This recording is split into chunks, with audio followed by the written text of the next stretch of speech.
সুপ্রিয় শিক্ষার্থী বন্ধুরা, আশা করি আপনারা ভালো আছেন। কোর্স ফাউন্ডেশনের পক্ষ থেকে আমি মশিউর আপনাদেরকে আজকের এই টিউটোরিয়ালে স্বাগত জানাচ্ছি। তো এই পর্বে আমরা বায়ার রিকোয়েস্ট নিয়ে বিস্তারিত আলোচনা করব। আমি সেলার ড্যাশবোর্ডে রয়েছে, ওকে, দেন মোড থেকে দেন হচ্ছে বায়ার রিকোয়েস্ট এখানে ভিজিট করব। ওকে, তো এখানে আপনারা দেখতে পাচ্ছেন যে অসংখ্য বায়ার তাদের জব পোস্ট করে রেখেছে। তো আপনি ইচ্ছা করলে তাদেরকে অফার সেন্ড করতে পারবেন, ডেইলি 10টা করে আপনি অফার সেন্ড করতে পারবেন। ওকে, তো কীভাবে সেন্ড অফার করতে হবে এভরিথিং আমরা বিস্তারিত এখানে আলোচনা করব। তার আগে একটা ব্যাপার আসি যে এখানে এই যে পোস্টগুলো, এই পোস্টগুলো জব পোস্টগুলো এগুলো আসছে কিভাবে, ঠিক আছে?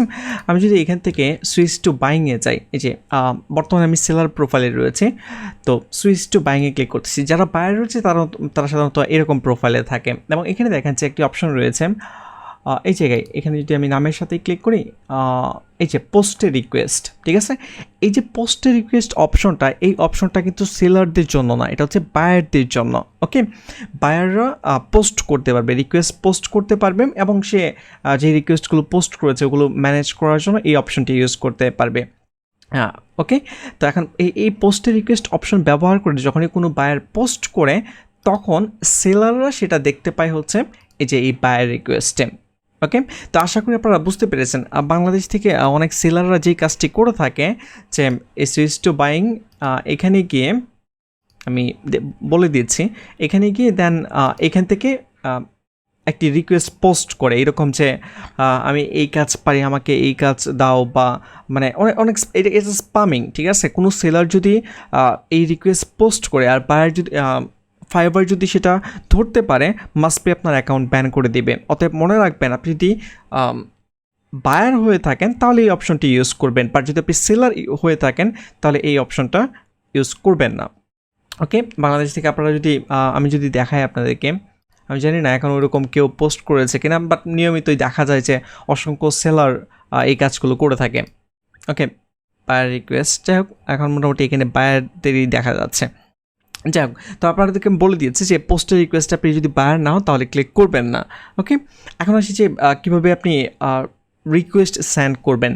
তো রিকোয়েস্ট সেন্ড করার পূর্বে আপনি যেই এখানে যে জবগুলো রয়েছে, যেমন আমি যদি এখানে একটি জব আপনাদেরকে পড়ে দেখাই যে WordPress advertising high CP uses, can anyone find out the reason for high uses in my hosting and fix it. Okay, তার সিপি অনেক হাই, ওয়ার্ডপ্রেস অ্যাডভার্টাইজিং সে ইউজ করে। এখন এইটা টিম বিয়ারের মাধ্যমে যদি আপনি কাজ করতে ইন্টারেস্টেড থাকেন, সেক্ষেত্রে আপনি এই জব যদি আপনার কাছে মনে হয় যে এই জবটি আপনি করতে পারবেন বা প্রপারলি আপনি বুঝতে পেরেছেন এখানে কী বলেছে, সেক্ষেত্রে আপনি অফার সেন্ড করতে পারবেন, এবং আপনি ইচ্ছা করলে রিকোয়েস্ট রিমুভও করতে পারবেন আপনার ইচ্ছে। ওকে, আমি প্রসেসটি বলে দিয়েছি যে কীভাবে আপনাকে অফার পাঠাতে হবে। তার বাজেট হচ্ছে $5, ঠিক আছে? এবং উপরে দেখেন যে আবার একটি সাইট রয়েছে যে ডেটিং সাইট, যদিও আচ্ছা আমি এটাতে যাচ্ছি না, আমি নিচে যাচ্ছি। I have just compared to one PhD infographic project with the awesome graphics designer. যাই হোক, আপনারা এখানে আমি আবার সব পড়তেছি না, আপনারা খুব মনোযোগ দিয়ে পড়বেন। আপনার ক্যাটাগরি, আপনি যেটা নিয়ে যেই সার্ভিস আপনি ফাইবারে প্রোভাইড করতেছেন, ওই সার্ভিস রিলেটেড যদি অফার দেখেন এবং সেই অফারগুলো যদি মনে হয় যে আপনি পারবেন, ওকে, মানে অফার তো না, রিকোয়েস্টগুলো যদি আপনার কাছে মনে হয় যে আপনি পারবেন, দেন এই সেন্ড অফার বাটনে ক্লিক করবেন। যেমন তার বাজেট হচ্ছে $50, আমি সেন্ড অফারে ক্লিক করতেছি এখানে। এখন এটা হচ্ছে তার রিকোয়ারমেন্ট। এখন আপনি এই কাজের রিলেটেড যদি কোনো গিগ ক্রিয়েট করা থাকে, ওই গিগটি আপনি চুজ করবেন, ঠিক আছে? আমি আবারও বলতেছি, তার এখানে যে কাজগুলো, কাজের যে বর্ণনা, ওই রিলেটেড যদি কোনো গিগ আপনার ক্রিয়েট করা থাকে তাহলে আপনি ওই গিগটি চুজ করবেন, ঠিক আছে? তো ফর এক্সাম্পল আমি এখানে এই গিগটি চুজ করতেছি, দেন আপনি ডেসক্রাইব করবেন এখানে কাজটি আপনি কীভাবে করবেন, বা একটু সময় নিয়ে ট্রাই করবেন যে একটু সময় নিয়ে ব্রিফলি এক্সপ্লেন করার জন্য। এখন ব্রিফলি ব্যাপারটা হচ্ছে যে অনেক ক্লায়েন্ট আবার ছোটো কভার লেটার বা এক্সপ্লেনেশন পছন্দ করে, অনেকে বড় পছন্দ করে। তো আপনি এই ক্লায়েন্টের এখানে বর্ণনার উপরে ডিপেন্ড করে আপনি অফার লিখবেন। সে দেখেন খুব ব্রিফলি কিন্তু তার কি বলে রিকোয়েস্টটা এক্সপ্লেন করেছে, ঠিক? তাহলে আপনিও যখন আপনি তাকে অফার পাঠাবেন, এখানে তার প্রত্যেকটা লেখা পড়ে সেন্টেন্সগুলো পড়েন, দেন আপনি ওর মতো করে আপনি ব্রিফলি একটি আনসার দেন, ঠিক আছে, বা অফার পাঠান আপনি, তাহলে ওটা অ্যাকসেপ্ট হওয়ার সম্ভাবনা অনেক বেশি থাকবে। ওকে, আর এখানে এক্সপ্লেন করবেন টোটাল অফার অ্যামাউন্ট, তার বাজেট হচ্ছে $50। এখন আপনি যদি তার থেকে বেশি নিতে চান, আপনি বেশি অফার পাঠাতে পারেন। সে যদি আপনার অফার দেখে পছন্দ করে, তাহলে আপনাকে এক্সট্রা পেও করতে পারে, বেশি পেও করতে পারে, কোনো প্রবলেম নেই। বাট আপনার যেটা পারফেক্ট বাজেট মনে হবে ওটাই। তবে এক্ষেত্রে ক্লায়েন্টের বাজেট যেহেতু $50, ট্রাই করবেন ক্লায়েন্টের বাজেটের ভিতরেই থাকার জন্য।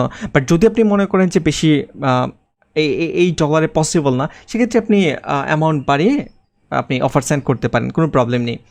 এখানে আপনি ডেলিভারি টাইম চুজ করবেন, কয়দিনে ডেলিভারি দেবেন, number of revision as like আমরা নর্মালি অফার যেভাবে পাঠাই এভাবে আপনি অফার পাঠাবেন।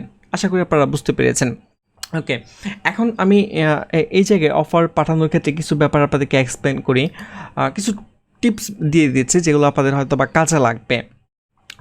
যখনই কোনো বায়ারকে অফার পাঠাবেন, বা ফাইবার ছাড়াও আরও অন্য যে মার্কেট প্লেস রয়েছে লাইক আপওয়ার্ক, freelancer.com, তো এই সকল মার্কেটে কিন্তু অ্যাপ্লাই করতে হয়। জব ক্লায়েন্টরা পোস্ট করে থাকে, আপনাকে অ্যাপ্লাই করতে হবে। তো অ্যাপ্লাই করার সময় একটা ব্যাপার খেয়াল রাখবেন, সেটা হচ্ছে যে ক্লায়েন্ট কী বলেছে।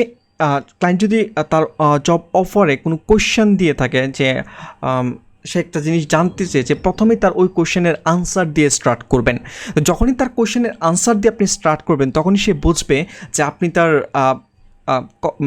জব ডেসক্রিপশন ভালোভাবে পড়েছেন এবং হচ্ছে আপনি তার অফার তার পোস্টটিকে আপনি ভ্যালু দিচ্ছেন। ঠিক আছে, এবং আরেকটা ব্যাপার মনে রাখবেন, সেটি হচ্ছে যে আমরা যেটা করি, কোনো একজনকে যখন প্রপোজাল সেন্ড করি, সেক্ষেত্রে ম্যাক্সিমাম সেলাররা যেটা করে বা ম্যাক্সিমাম যারা অ্যাপ্লাই করে যে আমার এতদিনের এক্সপিরিয়েন্স রয়েছে, আমি এই কাজ পারি, ওই কাজ পারি, মানে নিজের সম্পর্কেই সবচেয়ে বেশি বলে। তো এই কাজটি করবেন না, এই কাজটি করা থেকে বিরত থাকবেন। অলওয়েজ ক্লায়েন্টকে ফোকাস করবেন। ঠিক আছে, মনে করেন আমি একটা এক্সাম্পল যদি দিই, ক্লায়েন্ট আমাকে একটি ওয়েবসাইট পাঠাইছে, যে ওয়েবসাইটে একটি কিছু কাজ ফিক্স করে দিতে হবে। তখন আমি তাকে বললাম যে আমি ক্লায়েন্টকে বললাম, আমি তোমার ওয়েবসাইট চেক করেছি এবং তোমার ওয়েবসাইটে এই জায়গায় প্রবলেম রয়েছে, এই প্রবলেমগুলো আমি সলভ করে দিব। ঠিক আছে, খুব সহজে আমি সলভ করতে পারবো। ওকে, তো এখন হলে আপনি বলে দিবেন ক্লায়েন্টকে যে এইভাবে আপনি কাজটা করবেন। ঠিক আছে, তখনই সে বুঝবে যে আপনি তার প্রজেক্ট নিয়ে ঘাটাঘাটি করতেছেন এবং হচ্ছে আপনি পারফেক্ট এই জবটি করার জন্য। ঠিক আছে, এই জন্য অলওয়েজ ক্লায়েন্টকে ফোকাস করবেন। আমি আরেকটি এক্সাম্পল দিয়ে আপনাদেরকে ক্লিয়ার করার চেষ্টা করি। মনে করেন যে আপনি যখন কোনো জামা কাপড় কিনতে যান, তখন কিন্তু অনেকেই দেখবেন যে বলে যে এই জামাটি আপনাকে অনেক সুন্দর লাগবে। ঠিক আছে, কখনো কিন্তু কেউ বলে না যে জামাটি আমাকে পরলে অনেক সুন্দর লাগবে, বা আমার এত বছরের অভিজ্ঞতা থেকে বলছে যে এই জামাটি পরলে আপনাকে সুন্দর লাগবে। এই ব্যাপারটা কিন্তু এইভাবে কেউ বলে না, ঠিক না? তো তারা কিন্তু আপনাকে প্রায়োরিটি দিচ্ছে, ঠিক না? যার কারণে কিন্তু আপনি হয়তো বা খুশি হয়ে মাঝে মাঝে পারচেস করে ফেলেন। আমাদের ক্ষেত্রে কিন্তু এরকম হয়, ঠিক না? তো অলওয়েজ মনে রাখবেন যে ক্লায়েন্টকে প্রায়োরিটি দিবেন। ঠিক আছে, তো এই কাজটি যদি করেন, তখন দেখবেন যে আপনার জব পাওয়ার সম্ভাবনাটা অনেক বেশি থাকবে। ওকে, আর বললাম আর আবার এডুকেশনাল ব্যাকগ্রাউন্ড, এগুলো আবার এক্সপ্লেন করে, এগুলো আসলে প্রয়োজন না। এডুকেশনাল ব্যাকগ্রাউন্ড এগুলো খুব বেশি প্রয়োজন নেই। আপনি ডিরেক্টলি ক্লায়েন্টের প্রজেক্ট নিয়ে আলোচনা করেন, ডিরেক্টলি আপনি প্রজেক্ট কীভাবে শেষ করবেন, প্রজেক্টে কী কী থাকবে, এইগুলো নিয়ে আলোচনা করেন, তাহলে দেখবেন যে আপনার প্রজেক্ট পাওয়ার সম্ভাবনা অনেক বেশি থাকবে। তো আশা করি আপনারা বুঝতে পেরেছেন এখানে অফার কীভাবে সেন্ড করবেন, এবং হচ্ছে কিছু ব্যাপার আপনাদেরকে বলে দিয়েছে, এবং আপনারা এগুলো নিয়ে একটু বাসায় স্টাডি করবেন। ঠিক আছে, যেমন আমি যদি আপনাদেরকে একটু গুগল করে দেখাই, google.com-এ যাচ্ছি। ওকে, এখানে মনে করেন যে আমি লিখতেছি বাংলা লেখা চলে আসছে, how to write an effective cover letter. ঠিক আছে, আমি জাস্ট এটাই এক্সাম্পল দিচ্ছি। ওকে, এখানে দেখেছে অসংখ্য ব্লগ চলে আসছে, how to write A cover letter for a resume, how to write A cover letter. যদি আপনি ফাইবার ছাড়াও যদি আপওয়ার্কে কাজ করে থাকেন, সেক্ষেত্রে আপনি এখানে আপওয়ার্ক লিখে দেন। ওকে, আপওয়ার্ক, এখানে দেখেছে আপওয়ার্ক থেকে how to write A cover letter, খুব সুন্দর একটি আর্টিকেল রয়েছে upwork.com থেকে। তো এগুলো আপনি পড়তে পারেন। যদিও আমি এই ব্যাপারটা আপওয়ার্কে দেখাচ্ছি, বাট আপনি যদি এটা পড়েন, এটা আপনি ফাইবারেও কাজে লাগাতে পারেন।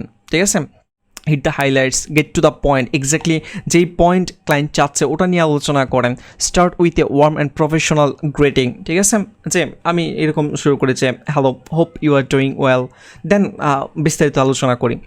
ওকে, follow direction, close the sale, তারপর আর এগুলো একটু পড়বেন, পড়লে আপনি অনেক কিছু জানতে পারবেন। এবং নিচে কমেন্ট রয়েছে, অনেকেই কমেন্ট করতেছে, এগুলো একটু বাসায় দেখবেন যে আপনি অনেক কিছু জানতে পারবেন। এবং how to write an effective cover letter for, যদিও ফাইবারে কভার লেটার নেই, বাট আমি একটু সার্চ করে দেখি। ওকে, বেস্ট না, এটা না, এটা আসলে ফাইবার থেকে গিগ শো করতেছে।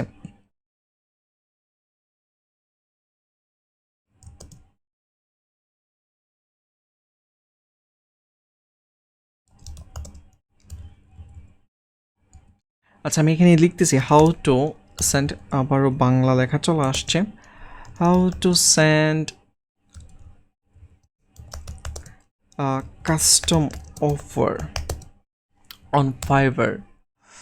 এটা যদিও কাস্টম অফার নিয়ে বিস্তারিত আসবে।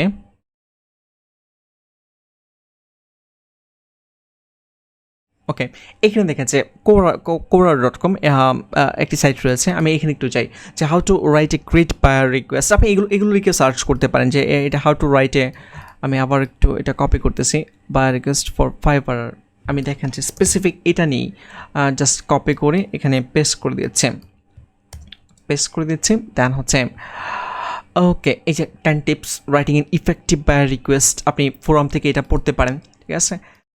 এখানে কোরাতেও এক্সাম্পল রয়েছে, এই যে খুব সুন্দর করে এক্সপ্লেন করে রাখা হয়েছে। তো এগুলো একটু পড়বেন, এগুলো পড়তে কিন্তু খুব বেশি সময় লাগবে না, হয়তো বা আপনি 5 মিনিট সময় দিলে এখানে অনেক কিছু আপনি জানতে পারবেন, ঠিক আছে। তো এগুলো একটু স্টাডি করতে হবে, যদি আপনি স্টাডি না করেন তাহলে আপনি অনেক কিছুই মিস করবেন, ঠিক আছে। So with thousands of seller competing of jobs on perfect 20 or more bidding on the same job, how do you make your bid stand out from the rest? ওকে, আপনার বিটটাকে কীভাবে সবার সামনে নিয়ে আসবেন। এখন এগুলো, এই যে এখানে অনেকগুলো ব্যাপার বলা রয়েছে, অনেকগুলো না, জাস্ট 10টি ব্যাপার বলা রয়েছে। Don't over sell your sales, last but competitive with your প্রাইসিংয়ের ব্যাপারটাও খেয়াল রাখতে হবে। ওকে, একদম লোয়েস্টও হওয়া যাবে না, যে আপনি একদম কম রেটে সেল করবেন প্রোডাক্ট, বা একদম কম রেটে আপনি রিকোয়েস্ট পাঠাবেন, এটাও করা যাবে না কিন্তু। ওকে, তো এগুলো একটু পড়বেন, এখানে একটু সময় নিয়ে যদি আপনি পড়েন তাহলে দেখবেন যে আপনি অনেক ইফেক্টিভ টিপস আপনি এখান থেকে পাবেন। আশা করি ওগুলো আপনাদেরকে হেল্প করবে। তো আমি ওইগুলো বলে দিচ্ছি। বাংলাদেশে দেখবেন যে অসংখ্য মানুষ বিভিন্ন গ্রুপে পোস্ট করেছে, আমি এতদিন যাবত অ্যাক্টিভ রয়েছে, বাট কাজ পাচ্ছে না, কোনো বায়ার রেসপন্ড করতেছে না, কোনো কিছু, মানে তাদের পুরো হতাশা। এর মেইন রিজনটা আমি আপনাদেরকে বলি, সেটা হচ্ছে যে মানুষজন স্টাডি করে না, পড়াশোনা করে না। আপনি যদি স্টাডি করেন তাহলে মাস্ট বি এটার রেজাল্ট আসবে, বাট যদি স্টাডি না করে শুধু কমপ্লেন করেন আমি কাজ পাচ্ছে না, তাহলে কিন্তু এতে কোনো বেনিফিট আসবে না। কারণ হচ্ছে আপনার কমপ্লেন শোনার মতো সময় কারো নেই, ঠিক আছে। আপনি কমপ্লেন করলে লাভ নাই তো কোনো, ঠিক না। অসংখ্য সেলার ফাইবারে কাজ করতেছে, বিভিন্ন মার্কেট প্লেসে সেলাররা কাজ করতেছে, তো তারা যেহেতু করতে পারতেছে আপনিও পারবেন। এখন আপনি যদি স্টাডি না করেন, শুধু জাস্ট গিগ তৈরি করে বসে রইলেন কাজ পাওয়ার অপেক্ষায়, তাহলে কি হবে না কিন্তু, ঠিক না। তো পড়াশোনা করতে হবে। আমি আবারও এটার দিকে আপনি জোর দিচ্ছি যে আপনি যদি ফ্রিল্যান্সিংয়ে ভালো করতে চান, পড়াশোনা করার বিকল্প কোনো কিছু নেই, ঠিক আছে। আমি নতুন বিষয় এখনও স্টাডি করতেছি, আমি 2015 সাল থেকে স্টিল না এখন পর্যন্ত কাজ করতেছি। এরপরও আমি প্রতিদিন ট্রাই করি স্টাডি করার জন্য, এবং ফাইবার নিয়েও আমি মাঝে মাঝে স্টাডি করি, ঠিক আছে, নতুন বিষয় জানার চেষ্টা করি। তো এই কাজটি কিন্তু করতে হবে, আদারওয়াইজ আপনার এই কম্পিটিটিভ ওয়ার্ল্ডে টিকে থাকাটা কিন্তু আসলেই কষ্টকর। আশা করি বুঝতে পেরেছেন। তো আজকের টিউটোরিয়াল এই পর্যন্তই, নেক্সট টিউটোরিয়ালে আমরা অন্যান্য বিষয় নিয়ে আলোচনা করব। সে পর্যন্ত ভালো থাকবেন, ধন্যবাদ।